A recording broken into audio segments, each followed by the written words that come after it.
Hello, welcome back. My name is Chris Miller, and in today's video tutorial, we're going to be kicking off a JavaScript series.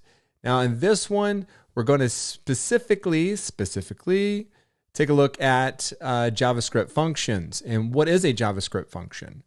Now, I'm going to explain to you how I came to learn JavaScript functions, or how I like to think about them. So this by no means is a by the books technical tutorial. This is going to be my interpretation and how I approach functions, or at least how I've come to learn them. So let's get started. Now, there's many different ways to write out a function. There's a thing called arrow functions. We're not going to look at that in this video. We're going to look at the regular old way of writing a function. And I'm going to explain to you why I think this is a very important thing to understand. So in order to write out a function, we're going to type the function keyword, I believe that's what it's called. And then we're going to give it that function a name with the open and close parentheses. And then we're going to open up our curly brackets. Now, that's how you write a function in JavaScript. But what is a function? Okay.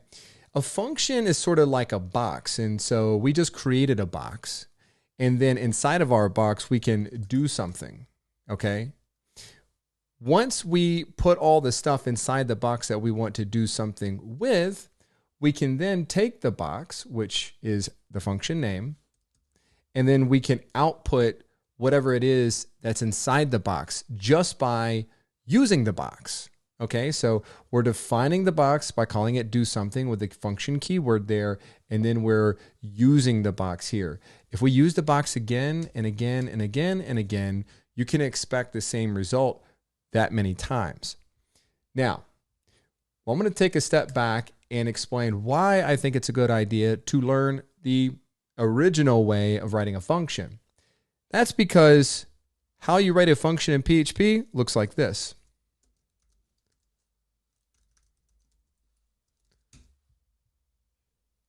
It's the same thing, isn't it? The way you write a function in PHP is exactly the same way you write a function in JavaScript. There might be other programming languages out there that write functions similar to this. Now, I know Ruby and Python, they use the def, or I suppose that stands for define, to declare a function. And they also use the same exact way of naming a function with an open and close parentheses. So it's really similar to this. But if you write it this way, you will also know how to write it in other programming languages. Now, that's not to say you shouldn't learn to use arrow functions. They're very powerful in a shorthand way of doing things. You also get some added benefits when you use arrow functions.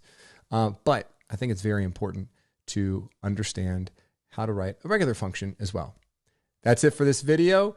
In our next video, we're going to take a look at what to do inside of a function, how you can pass a parameter inside of it and get a returned value. If you enjoy these videos, please hit the subscribe button below. Come follow me at Miller T. Chris on Twitter. And if you have any questions or suggestions, please use the comment section below. And if anything, just say hey. Thank you.